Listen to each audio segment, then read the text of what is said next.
welcome. My name is Devin Lau. I'm the Associate Director for Yale Center Beijing. And today we are excited to have Stephanie Tung, the Byrne family curator of photography at Peabody Essex Museum, and Karina Corrigan, the H.A. Crosby Forbes curator of Asian Export Art and Associate Director of Collections at the museum, join us for their discussion about the exhibition and publication, Power and Perspective, Early Photography in China. And just so you know, this is a current exhibition that's going on until April 2023. So for those of you guys that may be in the US or planning a trip, you still have a little bit of time to try to get there. It features 130 photographs in dialogue with paintings, decorative arts, and prints, drawn largely from the museum's collection, and it offers a vital reassessment of the colonial legacy of the medium. They will discuss the ways in which the encounters with historic photography collections, most of which are found outside of China, can generate new insights for today. Today's speakers, I will introduce both of them and then turn it over to them. Karina Corrigan is the Associate Director, as I mentioned, of Collections, as well as the H.A. Crosby Forbes Curator of Asian Export Art. As Associate Director, she is responsible for spearheading research on the rich and storied collection of the museum, as well as enhancing access to the collection through increased documentation, digitization, and display, and building the collection through new acquisitions. She oversees the largest, most comprehensive public collection of cross-cultural art from China, Japan, and South Asia. She's organized many exhibitions drawing from PEM's notable collections and received awards, including the 2020 Award of Excellence from the Association of Art Museum Curators. She received her BA in Art History and Medieval Renaissance Studies from Wellesley College, as well as an MS in Historic Preservation from the University of Pennsylvania, and an MA from the Winterthur Program in American Material Culture. Stephanie Tung is the Byrne family curator of photography at the museum. She leads the interpretation and presentation of the museum's growing photography collection, which spans the 19th century through today.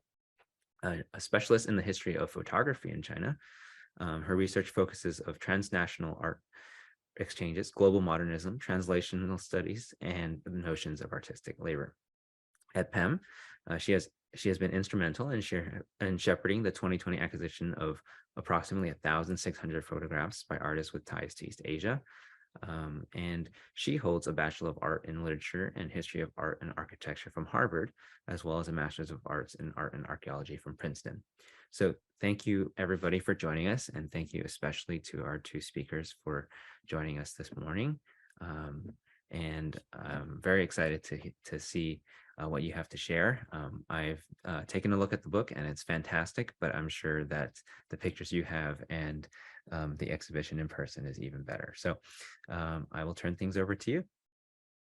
Thanks, Devin, and good morning, good evening, wherever you are. We're so thrilled to be with you today. We wanted to introduce you to the site where we work and the site where the exhibition is. This is 3 facades of the Peabody Essex Museum, which is the oldest museum in the United States, founded in 1799 as a Marine Society for ship captains. And Salem is a sleepy little suburb of Boston now, but in 1800, this was the wealthiest city per capita in America. And almost all of that wealth was due to global trade, and a huge amount of that global trade was to Asia, and in particular to China. So this narrative is literally embedded in our history from the very beginning. The building you're looking at at the middle is East India Marine Hall, the oldest permanent home for this collection. And on either side of that are 2 of our much newer buildings. Because although we are the oldest museum, we are also a very new institution and constantly expanding and growing in new and interesting ways. Okay, hello. So we're gathered here today to give a little bit of a talk, I think, really spurred by the publication of Power and Perspective, Early Photography in China by PEM and distributed by the Yale University Press. I have it here with me now. The book, the catalog itself features writing from 14 leading scholars in the field, including Terry Bennett, Igu, Ting Shu, Bing Wang, myself and Karina, and 7 other people. And the way that it's structured is has 5 catalog essays and a number of entries about specific works. And so it really is, I think, a really good summary of the work that we've been doing on this show for the last couple of years.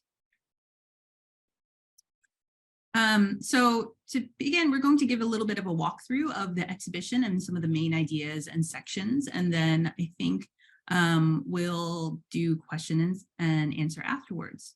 So the exhibition itself is really about the adoption and introduction of photography in 19th century China. We wanted to think about the stories that these photographs can tell and what might not be, the specific stories that they tell and might not actually be included in those stories. So the way that we begin is actually with this camera. I think we all have cameras in our pockets now, but if you told that to a 19th century photographer, that would just blow their mind, because what you're seeing in front of you is a camera from the 1850s, an American-made camera, very, very similar to the ones that were imported to China at the time to create all the photographs that you're about to see. And so beginning the show this way allows us to think a little bit more about the materiality or the objects that photographs are. And you can see that it's really large, it's bulky, it's fragile. They're all made with glass plates. And so you needed things like time, money, assistance, and more than a little bit of luck to make any of the photographs that we're about to see. So I mentioned how old the Peabody Essex Museum is and these very long ties with China. PEM holds an enormous collection of 19th century photographs from China. So we're only showing a tiny fraction of the collection in either the exhibition or the book. They're more in the book than in the show, but that's still less than 10%. But I think what is also distinguishes this collection, besides its scale, is that these works of art came into the collection as new photography in the 19th century. This was new photography brought back by these merchants who were actively trading in China. So unlike many other public collections of this kind of material, we very often know who, when people bought these photographs, where they bought them. And we often have related either objects or archival records related to those people as well. So it created a wonderful interconnected web of information for us to tell this story. Okay. So the first gallery or first section of the show is called the Imperial Eye. Aim, shoot, capture. That's the language of photography, but you'll notice that it's also the language of weapons. And that's really, here we're trying to address the intertwined histories of colonialism and photography. Photography entered China at the end of the First Opium War, alongside weapons and on gunships from Europe. And so that's the sort of entrance of photography. And we're trying to tell this story here through the work of Felice Beato. Beato was an Italian-British soldier who was embedded in the British Army. And so he tracked the Army's progress as it went from Hong Kong, the new colony, up to Beijing for the Second Opium War. And throughout his photographs, you can see that he's telling a very particular story about British dominance in China. So in this one, this is the first photograph in the show, and it shows how he's positioned himself on the Hong Kong peak, Victoria Peak, and he's looking down at the harbor. And what he really wants to capture is all of these ships that are waiting in the harbor, these British ships that are waiting to go up to Beijing. And so it's a photograph that was very much used and intentionally made to telegraph the power of the military.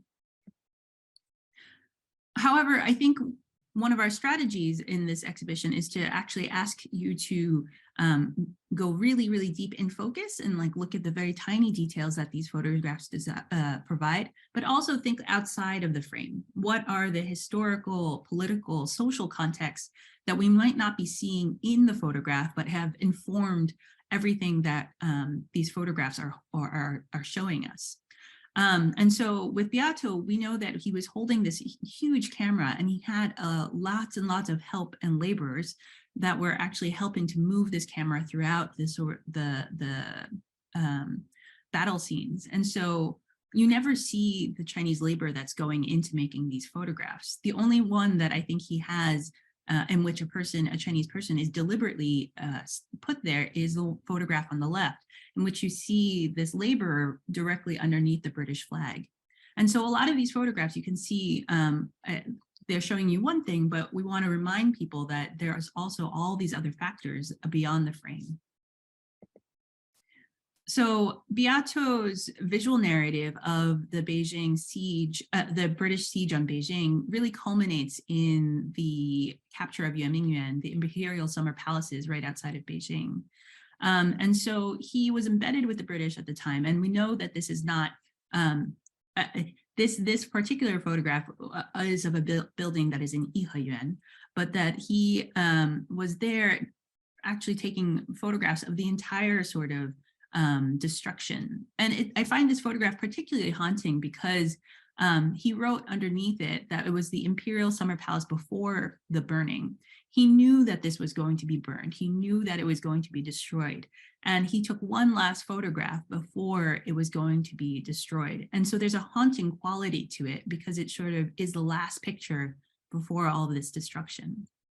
So this gallery really is, it shows the before the burning, and then we have a section that's after the burning. And it's part of, so you'll see that the ruins of the Yuanmingyuan on the right through these two Thomas Child photographs. So this is fundamentally a photography exhibition, but we wanted to take this opportunity to contextualize these works of art with other works from the museum's collection. So here you see another installation shot of the exhibition with this massive solid ivory carved desk, a work likely made in the workshops in Guangzhou. We certainly know that the French and British troops looted many things from the Yuanmingyuan before the burning, and this is certainly very like those objects. It is standing in here for all of the things that were looted. Stephanie also showed the photographs, Thomas Child's photographs after the burning, and you can, I hope, just make those out at the back of the gallery in this in focus moment.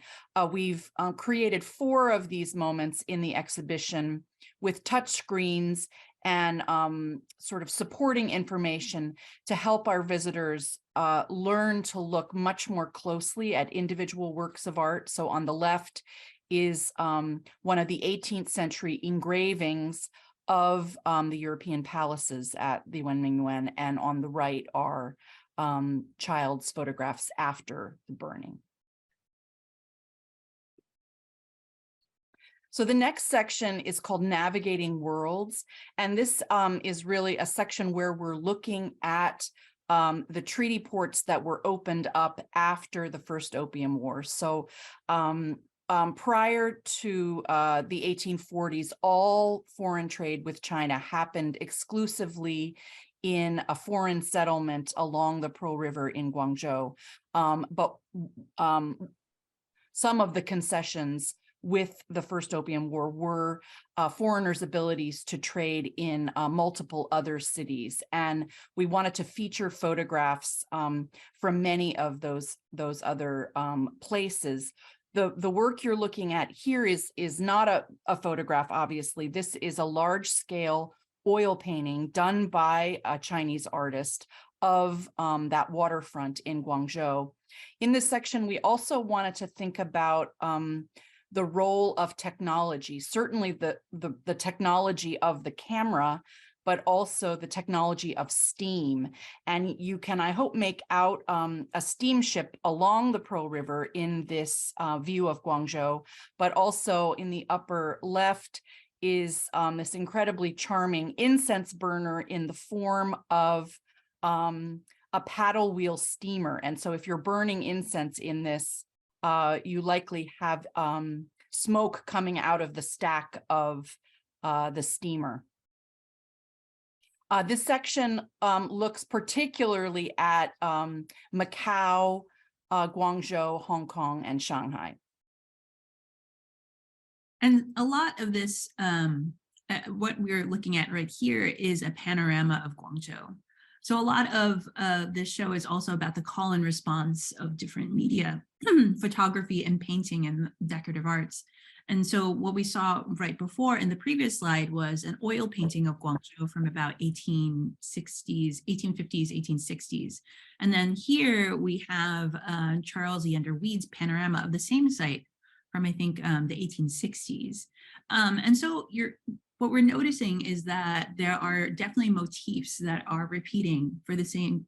For example, he's also focusing on the steamship that is at the center of the panorama. But there's also, we're seeing that there's different limitations and also advantages to each of the media. So here, the horizon line is very flat. Whereas in the painting, it was sort of sloped upward, so you could see a much better view of Guangzhou at the time. This was partly because of the technology. You needed height in order to make a panorama, and you can see here that Weed is positioning himself across the Pearl River on probably the highest point of view that he can find. But still, the horizon line is pretty flat. Photography, though, does give you incredible, incredible detail. And you can zoom into these photographs so far and see all these details, which is remarkable. I think it's hard to see in this slide, but these are actually quite large. They're called mammoth plate prints. And I think if we think back to the very beginning of that camera, all of these photographs were made as contact prints. And so that means whatever size of the negative is the size of the final print.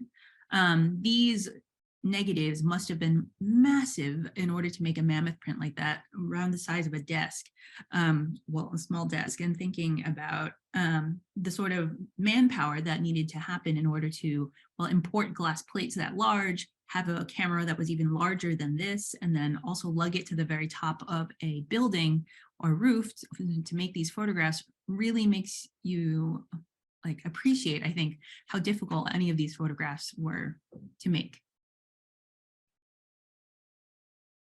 So I mentioned this very early history of our collection. We have a number of business portraits like the one you see in the bottom left of these merchants who are coming together in China. The detail above that is a close-up of a young man in this business portrait. This is Thomas Franklin Hunt, who was a son of Salem, and he actually went out to China with his parents in the 1840s. He spent his early years of life in the view that you see in the oil painting on the right. This is a view of Huangpu, which is about 10 miles south of Guangzhou on the Pearl River. And this is the deepwater harbor where all foreign boats coming to trade in Guangzhou would have docked.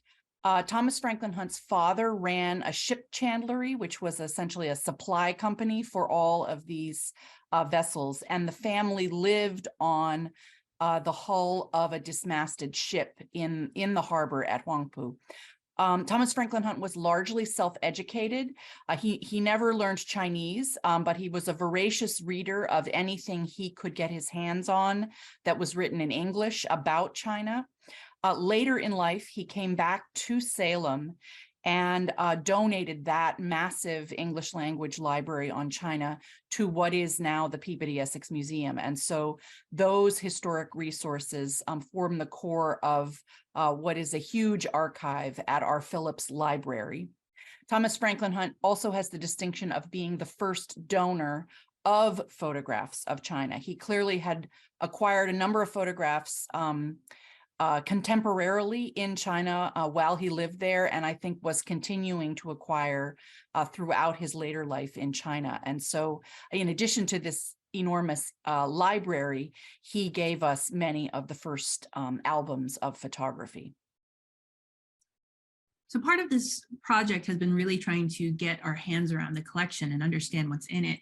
One of the things that we really noticed was that we do have a lot of these group portraits that are commemorating the business ties between China and the US. But those group portraits are really only showing a very small slice of life in these treaty ports. There's very few non-white people and women. And when they do appear, they are literally marginalized, as you can see in the lower left over there to the at the very right-hand side. And so part of this project was to try to build a much more inclusive idea of who was living in these treaty ports. This was part of the seen and unseen, where we're thinking about what's beyond the frame.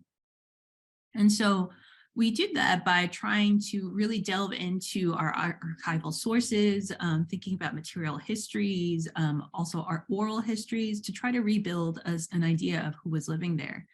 And one of our finds is actually based on the photograph on the right, which shows J.B. and H.B. Endicott, biracial sons of James B. Endicott from Massachusetts and a Hong Kong woman named Inga Q. So there's not a lot of information about Inga Q, and we have no sort of photographic images of her. But through her sons, we've actually been able to uncover a fair amount of details that help us understand that she was a major real estate player in Hong Kong. And then she owned steamships, and those were then passed on to her sons. And so these were really important figures in the Hong Kong community that are not actually photographically documented. So we have an oil painting from an affiliate family that is actually standing in for her.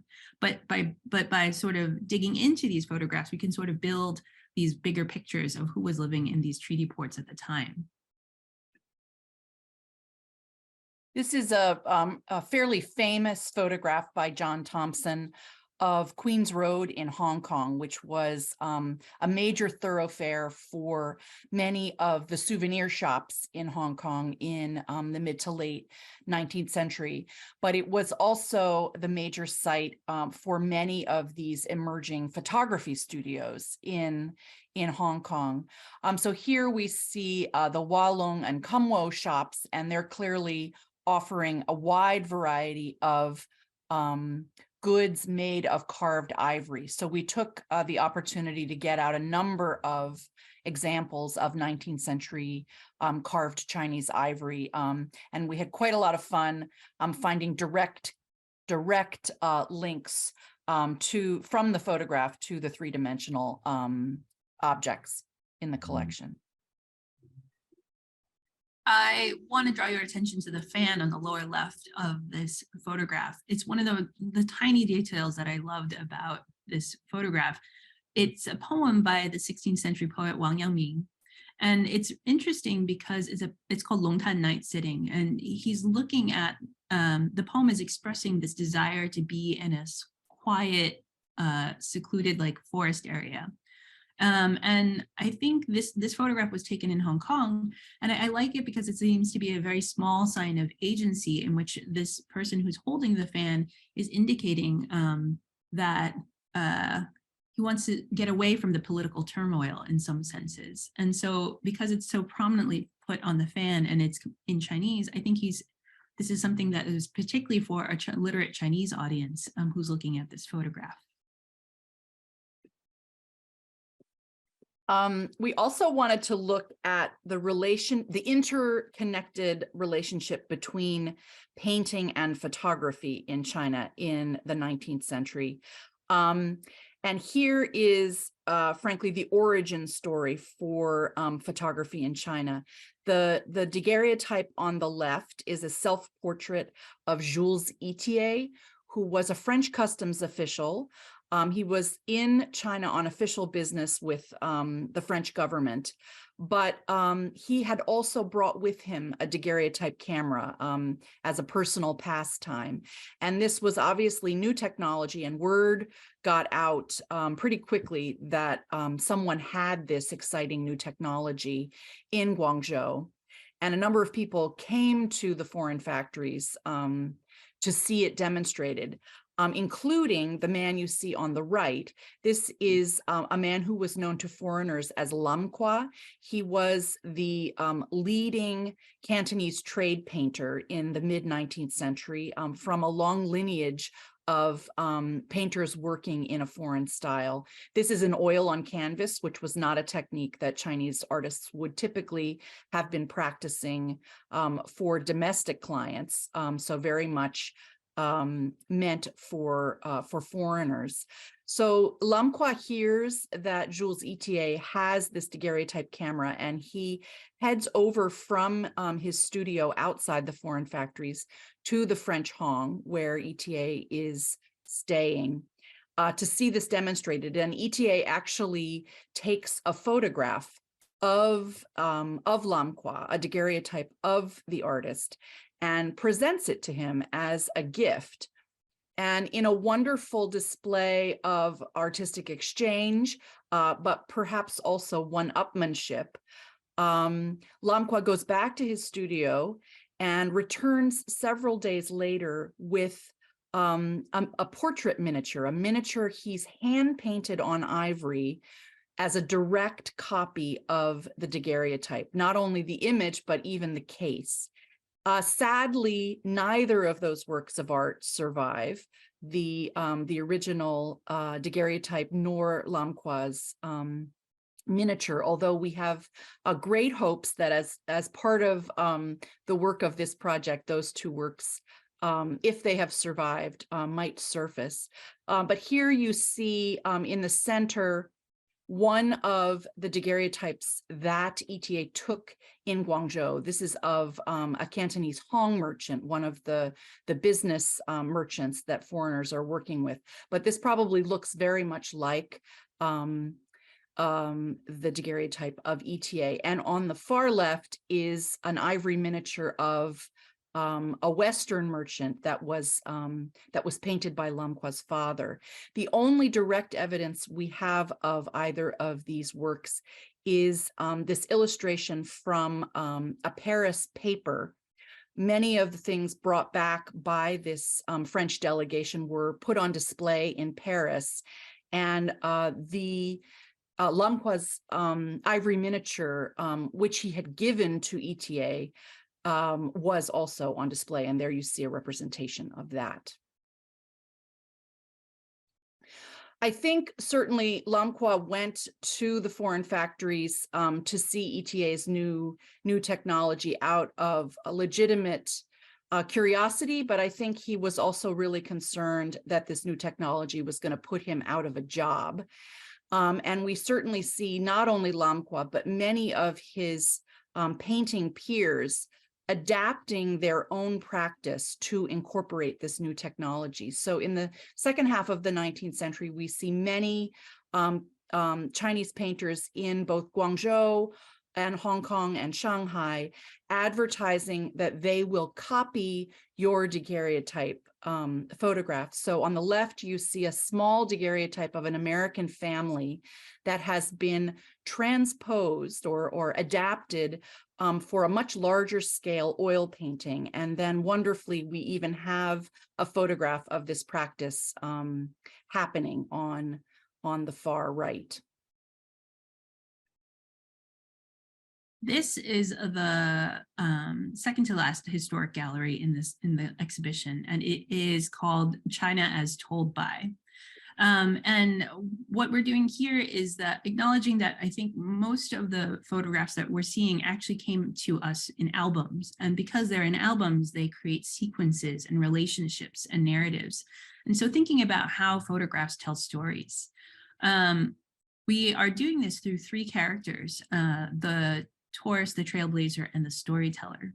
And the first person is the tourist, who is Isabella Stewart Gardner.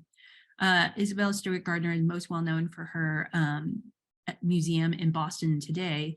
But in 1883 and 1884, she and her husband, John, traveled to China. And they were both descendants of China trading families. And I think John's grandfather was actually a Salem ship merchant. And so they had, I think, ideas about China. And when they got there, they were also traveling with the ambassadors and the diplomats, like really elite travel. But I think when Isabella was in China, she really tried to create these albums in which she was layering different photographs, poems, her feelings, and also these dried leaves to create a very collapsed moment of time, something that she was going to bring back with her. And so I thought these were really interesting because of the way time works in them. It's almost like she's created a very timeless sense of China because she has her observations, but many of the photographs are actually about 20 years old. She's buying them from these studios to incorporate into her albums. And so it's kind of a very, time has collapsed in this work. The second person, or the second character, is the trailblazer. And this is Lai Feng, who is a Hong Kong-based photographer, one of the longest, who ran the longest running studio in Hong Kong. And he was based in Hong Kong, but he recognized that there was a great demand for photography or there was great potential for photography in this sleepy little town called Fuzhou, which was a major tea exporting area. And so he went to Fuzhou and was the first to really create a album that tracked the journey from Fuzhou up the River Min into the tea fields. And throughout it, he is making a very picturesque album. He's combining all these senses of what is beautiful and picturesque that would appeal to his expatriate clients. But at the same time, he's also inserting himself. He always leaves clues as to like, where is the best place to set up your tripod, where there's fresh water for developing the photographs. Here on the left, you can see a little bit of a skiff with what we think is his darkroom. You can see the little sort of tent that he's got there. And so he would just travel up the river, making these incredible photographs while making the negatives in this little boat.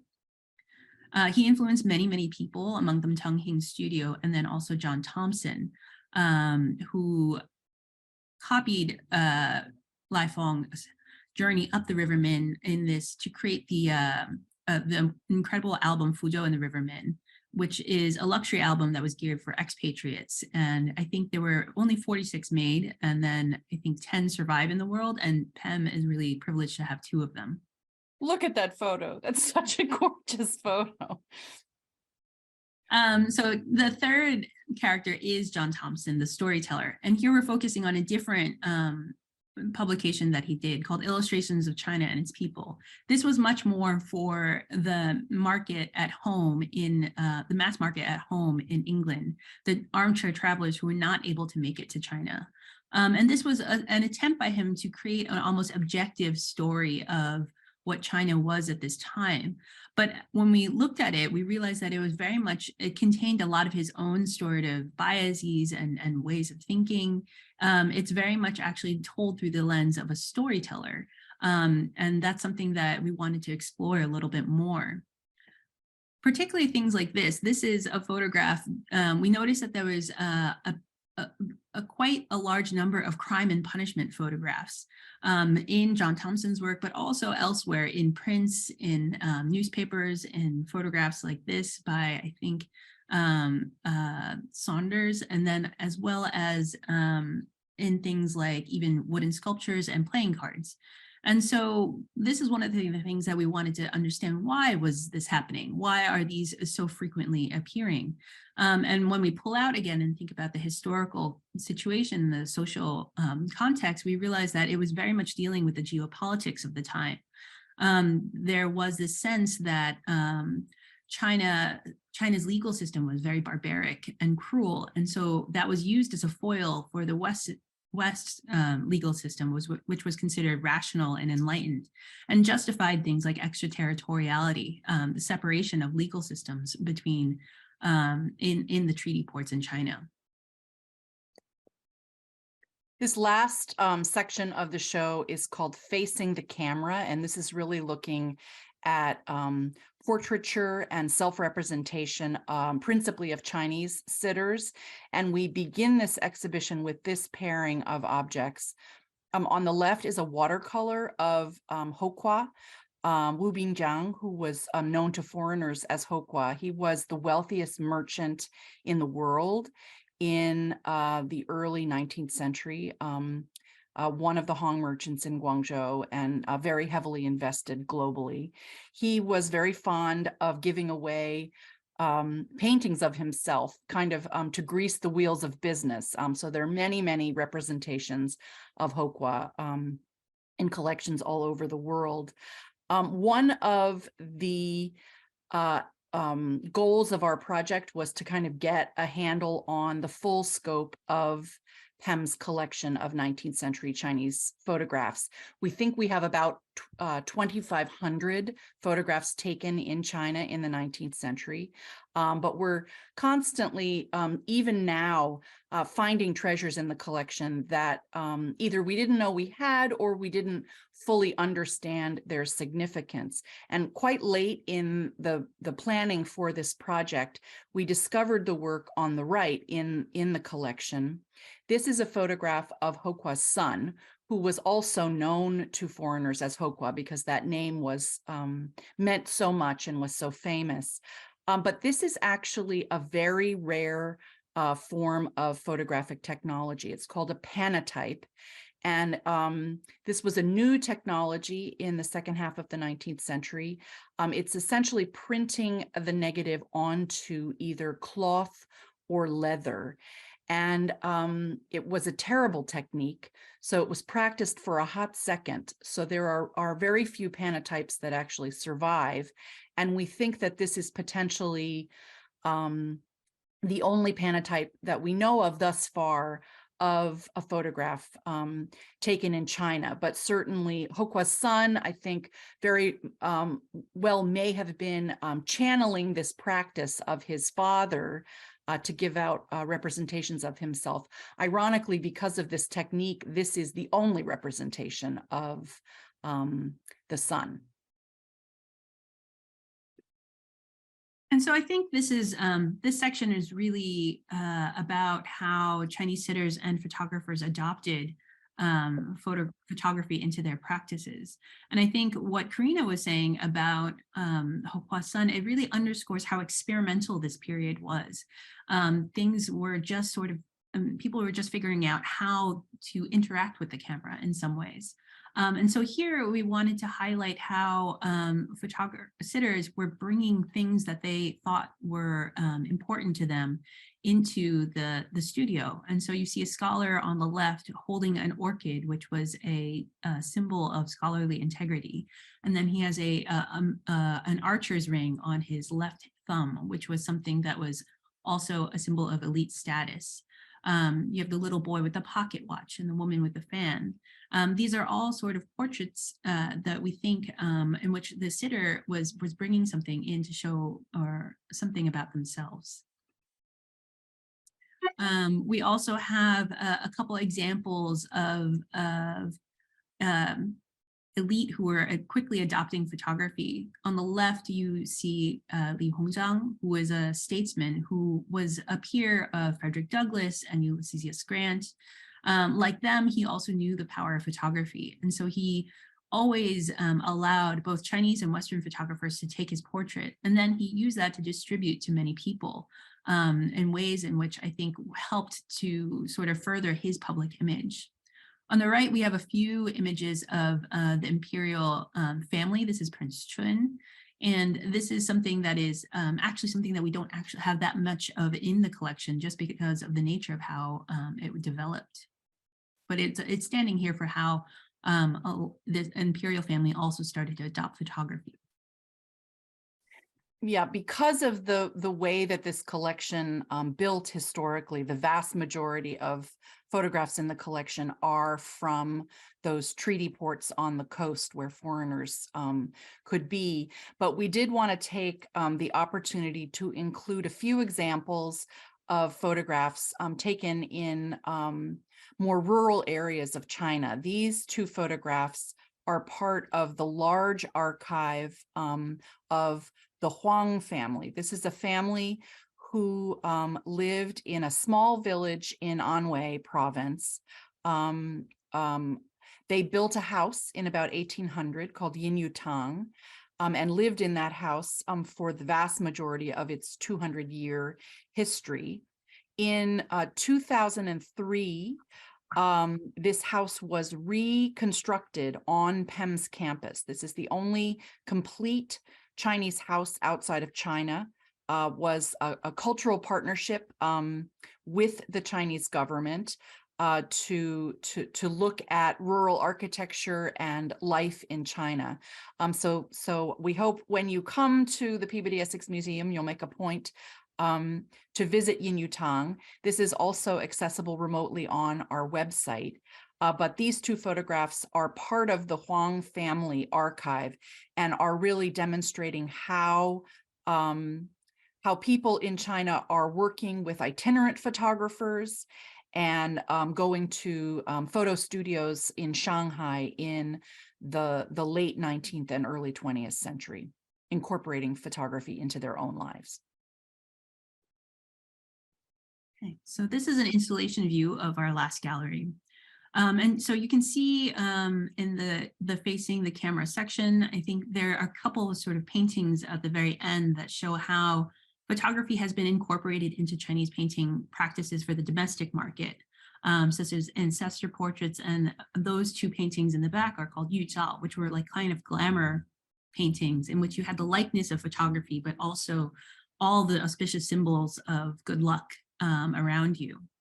And then you can see directly at the back, the new perspectives section. This is the last section of the show, and it is really actually featuring contemporary photography. We worked with a group of emerging photographers in China on a virtual incubator for about 12 weeks. And what we did was to introduce them to PEM and the collection and the themes of the show, and then work with them to think about how to respond. And so each of the 10 photographers made works that were responding to specific ideas or themes in the show, such as this one. This is Shi Yangkun's work. Shi Yangkun was really interested in the photographs of Yuanyuan ruins that were in the first gallery. And so he went to create a work that was based on that at the recreation of the Yuanyuan at Hengdian, the film studios. And so he created these photographs, and then I'm about to sneeze, but so he created these photographs, and then these that were, from his perspective, his sort of understanding of Yuanyuan at this film studio, in which so many narratives about Yuanyuan are created. And then he sent them, he used the 19th century process, the colonial process, which most of the other photographs were made as well. And then he sent it to staff members at PEM to create a dialogue. And one of the things that I think he wanted to explore was how, if you send photographs transmitted over time and distance, what are the things that become lost? What are the things that you become obscured? But by miracle of both the US and Chinese Postal Service, we got all of the postcards, so we can see the project in its entirety. And the last photograph we'll want to leave you with is this diptych by Lu Yufan, who is a photographer that's based in Tianjin. And she was actually really interested in newer forms of photography that are current in China today. This is, she uses a thermal imaging camera that is often used to see who is an elevated heat level, and was popular during the early days of the pandemic. But she was really thinking about portraiture and how photographs were used to document loved ones.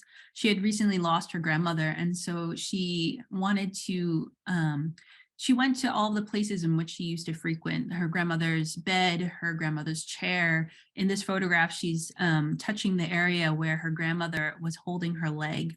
And then she used the thermal imaging camera to capture that heat signature, so that it was a way in which she could link herself back to her grandmother who was gone. And so this, I think, is a really nice way to end, because it really thinks about how photography has evolved from this big camera that we saw at the very beginning of the exhibition to the handheld cameras that are in our pockets today. But they can really be things that tell new stories. Every time we encounter these older photographs, we think of new things that might come out of them, and then they are the inspiration for new works and new stories. And that's it. Certainly, we hope many of you can come see the show in person. It'll be up until April 2nd, but Stephanie is also spearheading an online conversation with several of the contemporary photographers on March 23rd. And I think there isn't information about that on our website yet, but there will be very soon. So we hope you'll join us for that program. Fantastic. Thank you so much. And I had no idea that you were going to end with the contemporary art, and I think that both of those projects are so fascinating, you know, and didn't expect that kind of twist at the end, but I think it's quite an interesting way to continue the conversation. So please make sure you send us those details as well, and we'd be happy to make sure that the audience is well aware of them. Great. So we've got some time for some questions. If people have any questions, feel free to use the raise hand function on Zoom, and I can call on you, or you can also type out any questions that you may have in the chat box, and we can answer those as they come as well.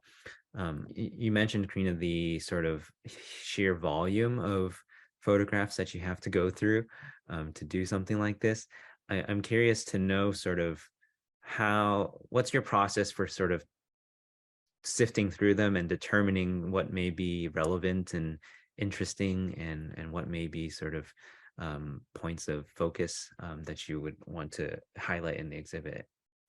Well, I mean, I think that for any exhibition project, that's always the challenge, is you kind of have a critical mass of photographs you sort of know you want to feature. But really, we are still actively cataloging this collection. So our colleague Bing Wang that's what she's been principally doing for multiple years, is helping us get a handle on what is in the collection. And then I will say PEM works very collaboratively. So curators are certainly driving the bus of what is in exhibitions, but we have interpretive partners and integrated media partners. There's a wonderful 5-minute film at the beginning of the exhibition with Igu and Stephanie talking about both the collection and kind of how to look at and think about these photographs. But we spent a lot of time, and it's painful because frankly, there are amazing things that we end up not being able to include in either the book or the exhibition. But ideally, the goal is to tell as effective a narrative as possible, and that sometimes means that amazing photographs don't end up in the project. Although I will say, in my associate director of collections capacity, sort of my 10-year goal is to get much more of PEM's collection accessible online, and then that's another way that people can be using these collections and appreciating them. Stephanie, do you have anything that you wanted to add to that? Oh, I think in terms of like numbers, it's just to give you a sense of the scale. I think so. We have a collection of 2,500 that we've been spending many years cataloging, and I think in the exhibition itself, I think there are about 130, and so we have to winnow from that larger number down. And it's a very difficult and long process. More in the book. More in the book. Yes. More in the book. I see Pei has her hand up. Okay. So first, thank you very much for both the speakers. That was literally an amazing speech about photography and history. And I was thinking, because I remember you mentioned about when cameras are first introduced to China, and I've seen the same situation taking place in different regions in the world, and a lot of local civilians take camera as a kind of soul stealer or something similar to that. So what's the reaction of Chinese people at that time to a camera? Are they rather curious or just simply found it to the camera and started learning how to use it gradually? Thank you. That's a great question, Pei. And I really think I think that there's a whole range of reactions. And it really depends also on access and education, and I think also familiarity. And so we have these photographs from Jules Itier that were taken at the end of the First Opium War in 1844. And those are the earliest surviving photographs. They're daguerreotypes. We have some sort of news advertisements of things that came before, but really those are the earliest ones. And if you look at them, there are lots of photographs and portraits of Chinese people who are completely comfortable in front of the camera. And what's interesting about Itier's work is that we also have his diaries. And so he talks about how he went to these Chinese merchants' houses, Pansitong, for instance, and they would they understood it completely and were even fighting for the chance to be photographed. And of course, these merchants were of the elite, and they were very, very well versed. I think they had, connections with foreigners already, so they were new about these practices. But it's interesting because through his diaries, we can see that there was no sort of fear or anything like that. It was just a sort of something that was quite amusing, interesting. And they were very sort of curious about it. Same with Lam Qua, he was quite curious about it. And we can sort of, through Litier's journals, we can see that he really wanted to understand what this was about, and he immediately knew that it was something that would be used for copying. So his response was to make his own copy of it. I think, of course, like it might be very different if it were a place that did not have as much, or the reaction might be very different if it was a place that did not have as much interaction with foreign contact. And so I think the reactions have a very good range. I will say that we don't have a lot of, there's more now firsthand accounts, but like the firsthand accounts are very far and few between. And so I think what's out there about reactions is very much based on what is coming from Western sources. And so that's something that we want to remind ourselves about in terms of like, it's what was the reactions, but then the reactions as recorded in Western sources might be different. Great. Yang? Thank you very much for the sharing. So I'm also curious because in the beginning of the introduction of camera into China, so the accessibility probably would be a big issue. So maybe it's only can capture the upper class. I'm also wondering whether you will be included in more photos, kind of reflecting the ordinary people about the social etiquettes, such as to reflect the other perspectives, such as culture. Even you showed the political thing. So I'm just curious in general. Yeah, I think so. These are really good questions. And I think that I think one of the things that we're trying to show is that photography is not static at this time. It's also evolving. And so I think at the very beginning, because of photography having to have all this work material even imported, the glass, the chemicals, the camera, it's only accessible to a very few number of people. But by the end of the 19th century, the 1900s, it becomes much, much more accessible. Cameras are smaller, they can become handheld. There's not as many chemicals that become involved. And so you start to see a lot more accessibility in terms of ordinary people, both being photographed and also photographing themselves. And so it's a story of adaptation, both in China of the camera, but also in terms of the access. And so this is a story that I think we'd like to continue. Like the show really ends around 1900. We have a couple of photographs that are beyond that, but really this particular show ends around 1900. But we do have more collections of stuff from the early 20th century that we haven't really included. And so that's like sort of, I would hope we can sort of spend time cataloging that and sort of to complete more of that narrative and think more about how ordinary people use the camera. We hinted at that at the very last gallery, but that's something we could do more of. There's a question in the chat about the difficulty of collecting these photographs. And, I think they were largely, ephemera when they came into the collection in the 19th century. So in fact, many of them weren't even cataloged as art. We haven't acquired a lot of 19th century photography from China in the recent years because of the volume that we have in the historic collection, but that's precisely an area where I think we are interested in acquiring more. The challenge is it's gotten much more expensive than it was even 10 years ago.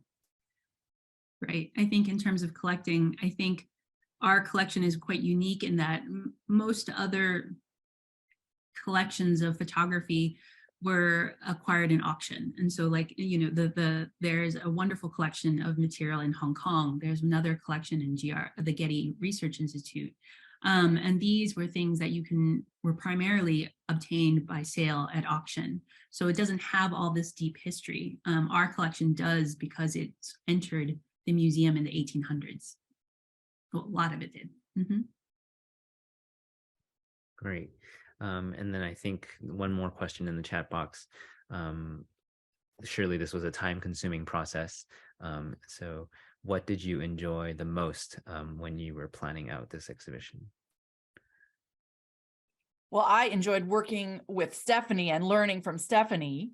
But it was, we had, I think one of the challenges was not all of this project, but a very significant part of this project was done during COVID. And so I think there was lots of research that we wanted to do that we weren't able to do. So that's actually not the answer to your question. And I would also say, I think for me as curator of Asian export art, seeing the interconnected nature of these photographs with other objects from these donors and with the archival sources in our collection was really wonderful.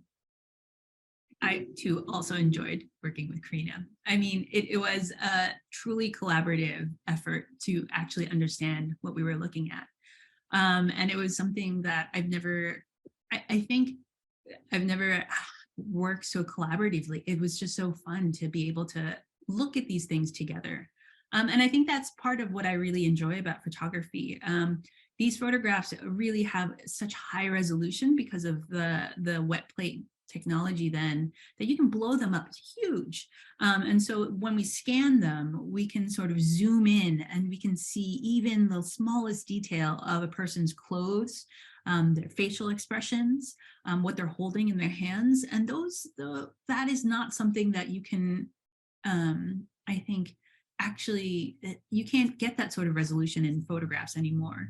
And so that's something that I really enjoyed doing, because then you can sort of show somebody else, like Karina, like, oh, look, check out this thing that I just found in this photograph.